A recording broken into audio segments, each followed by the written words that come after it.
Hello friends, आज मैं जा रहा हूँ हम लोग का गुनावती ग्राम पंचायत ऑफिस।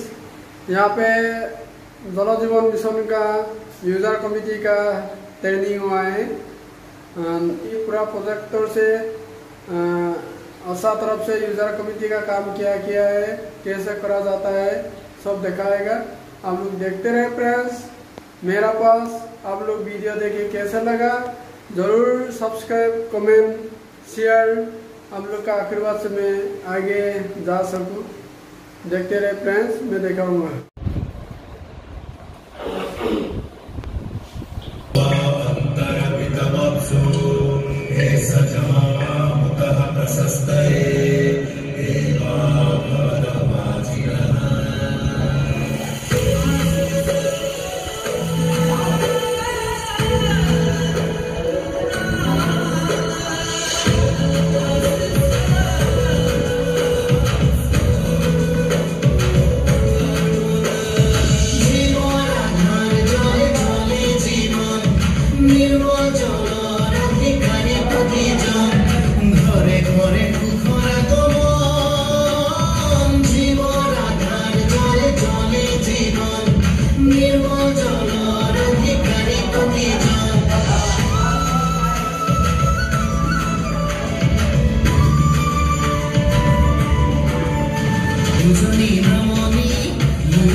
কাৰ্যসূচীটো ইয়াত আমি অনুষ্ঠিত কৰিছোঁ। এই প্ৰশিক্ষণ কাৰ্যসূচী দিবলৈ যাওঁতে বা ল'বলৈ যাওঁতে কিছুমান বস্তু আমি আগত ৰাখি ল'ব লাগে। এই ক্ষেত্ৰত আমাৰ কিছুমান লক্ষ্য আগত লৈ পেলাই এই প্ৰশিক্ষণ কাৰ্যসূচীটো ইয়াত অনুষ্ঠিত কৰা হৈছে। এক নম্বৰতে হৈছে যে সকলো পানী উপভোক্তা সমিতি জল জীৱন মিছন এই আঁচনিসমূহৰ বিষয়ে অলপ ধৰণৰ আপোনালোকক সম্যক জ্ঞান দিয়া।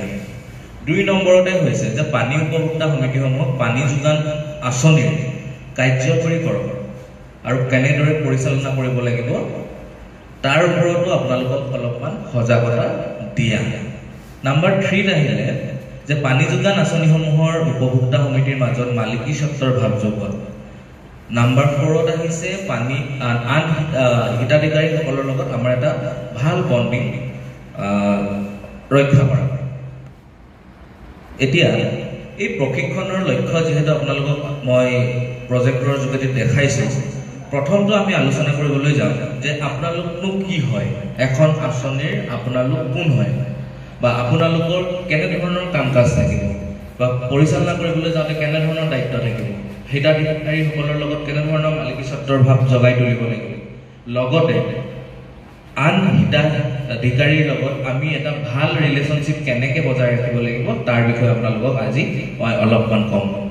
এতিয়া চাওক, যিহেতু জল জীৱন মিছন আঁচনিখন 2019 চনত আমাৰ প্ৰধানমন্ত্ৰী মোদী ডাঙৰীয়াই আমাৰ মাজলৈ আনিছিলে, তাত তেওঁলোকে কৈছিলে যে ভাৰতবৰ্ষৰ প্ৰত্যেকটো পৰিয়ালে 2024 কৈছিল, এতিয়া 26 হৈছে যে আমি বিশুদ্ধ খোৱা পানী কিয় ল'ব লাগে? আমাৰ ঘৰত বহুত পানী আছে, আমাৰ গাঁৱে ভূঞে নদী, কুঁৱা, লগতে আমাৰ ঘৰত নিজৰ হেণ্ডপাম্পো আছে। তো আমি কিন্তু বিশুদ্ধ পানী এই আঁচনিখনৰ পৰা কিয় ল'ব লাগে? তাৰ বিষয়ে মই আপোনালোকক ক'বলৈ যাম যে আমাৰ ঘৰৰ পানীত যিমানটো পৰিমাণৰ বিশুদ্ধ, কিন্তু আমাৰ স্কিমৰ পানী তাতকৈ বেছি ভাল। কিয়নো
কাৰ্যক্ষম নসংযোগ হোৱা ঘৰ আছে 46.27%। তেনেকে আমাৰ से घोषित करता हूं कि हम आने वाले दिनों में जल जीवन मिशन को लेकर के आगे बढ़ेंगे। 2019 আগস্টত মাননীয় প্ৰধানমন্ত্ৰী নৰেন্দ্ৰ মোদী ডাঙৰীয়াই জল জীৱন মিছন আঁচনিখনৰ কথা ঘোষণা কৰে। মিছনৰ লক্ষ্য হৈছে 2024 চনৰ ভিতৰত প্ৰতিখন গাঁৱত প্ৰতিটো পৰিয়ালত কাৰ্যকৰী ঘৰুৱা টেপ সংযোগ FSTCৰ জৰিয়তে নিৰ্ধাৰিত পৰিমাণৰ অৰ্থাৎ প্ৰতিজন ব্যক্তিৰ বাবে প্ৰতিদিনে 55 লিটাৰ আৰু BIS 10500 2012 মানদণ্ড মানি চলা গুণগত মানৰ খোৱা পানী যোগান ধৰা। জল জীৱন মিছন আৰু ইয়াৰ ৰূপায়ণকাৰী বিভাগ অৰ্থাৎ জনস্বাস্থ্য কাৰিকৰী বিভাগে নিৰ্ধাৰিত সময়সীমাৰ ভিতৰত ঘৰুৱা সংযোগ কাৰ্যকৰী কৰাৰ বাবে 24 ঘণ্টাই কাম কৰি আছে। মিছনৰ মূল উদ্দেশ্য হৈছে গ্ৰামাঞ্চলৰ প্ৰতিটো ঘৰতে পাইপেৰে পানী যোগান নিশ্চিত কৰি জনসাধাৰণৰ জীৱন ধাৰণ সহজ আৰু উন্নত কৰাত সহায় কৰা। ঘৰৰ চৌহদত খোৱা পানীৰ নিশ্চিত উপলব্ধতাই গাঁৱৰ জনসাধাৰণৰ স্বাস্থ্য আৰু আৰ্থিক সামাজিক অৱস্থা উন্নত কৰাৰ লগতে ই মহিলা আৰু ছোৱালীয়ে পানী আহৰণৰ বাবে কৰিবলগীয়া কষ্ট লাঘৱ কৰিব। হিতাধিকাৰীসকলে নিজে পানী প্ৰকল্পটোৰ মালিকীস্বত্ব লাভ কৰাৰ বাবে পৰিচালনাত স্বচ্ছতা আনি ব্যৱস্থাসমূহত উন্নত ৰূপায়ণ আৰু দীৰ্ঘম্যাদী কৰাৰ ক্ষেত্ৰত দায়িত্বশীল হ'ব। এই ক্ষেত্ৰত স্থানীয় ৰাইজক জড়িত কৰিবলৈ মিছন ISA অৰ্থাৎ ৰূপায়ণ সহায়ক সংস্থাসমূহ নিযুক্তি দিছে। আঁচনিসমূহৰ ৰূপায়ণ পৰিচালনা আৰু ৰক্ষণাবেক্ষণৰ ক্ষেত্ৰত ISA-সমূহে গাঁও পঞ্চায়ত আৰু স্থানীয় ৰাইজক সজাগ আৰু সচেতন কৰি আঁচনি ৰূপায়ণত অংশগ্ৰহণ কৰায়। জল জীৱন মিছনে পানী উপভোক্তা সমিতি আৰু গ্ৰাম্য পানী আৰু অনাময় সমিতি গঠনৰ নিৰ্দেশ দিয়ে, যিয়ে আঁচনিসমূহ পৰিচালনা আৰু আঁচনিখন দীৰ্ঘম্যাদী কৰাৰ দায়িত্ব লয়। পানী উপভোক্তা সমিতিয়ে হিতাধিকাৰীসকলৰ সৈতে আলোচনা কৰি মাহিলী নিৰীখ নিৰ্ধাৰণ কৰি নিয়মীয়াকৈ প্ৰতিটো ঘৰৰ পৰা সেই নিৰীখ সংগ্ৰহ কৰে। হিতাধিকাৰীসকলে এই আঁচনিৰ মুঠ খৰচৰ 5% অৰিহণা নিজৰ ফালৰ পৰা দিব লাগিব। এই দায়িত্বৰ অংশ হিচাপে হিতাধিকাৰীসকলে টেপৰ তলৰ প্লেটফৰ্ম নিৰ্মাণ কৰাৰ লগতে টেপ সংযোগৰ চাৰিওফালে চোৱাচ পেইণ্ট নিৰ্মাণ কৰিব লাগে। পানী উপভোক্তা সমিতি জলমিত্ৰ নামেৰে পৰিচিত এগৰাকী স্বেচ্ছাসেৱক আৰু জনস্বাস্থ্য কাৰিকৰী বিভাগৰ আঁচনিসমূহ সুচাৰুৰূপে পালন কৰিবলৈ বিশেষভাৱে প্ৰশিক্ষিত ব্যক্তি। আঁচনিৰ দীৰ্ঘম্যাদী আৰু নিয়মীকৰণৰ বাবে জনমিত্ৰই পানী উপভোক্তা সমিতিৰ সৈতে একেলগে কাম কৰে। পানী ব্যৱহাৰকাৰীৰ সৰু সুৰা ওজৰ আপত্তি এই জনমিত্ৰগৰাকী সমাধান কৰে। প্ৰতিগৰাকী লোকে নিৰ্দিষ্ট পৰিমাণৰ পানী লাভ কৰিছে নে নাই সেইটো দিশো জনমিত্ৰগৰাকীয়ে তদাৰক কৰে।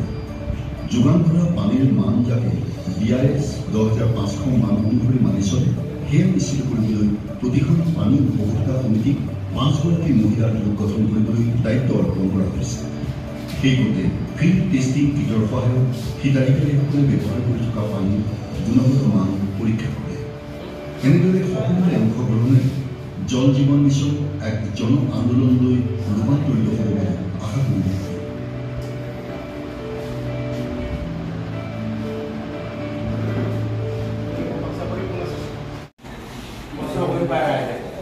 অভিযোগ নকৰিব, খালি মহিলাবিলাক 5জনীয়া কমিটি দায়িত্ব দিছে, তেওঁলোকে মানে কি কাম কৰিব লাগে।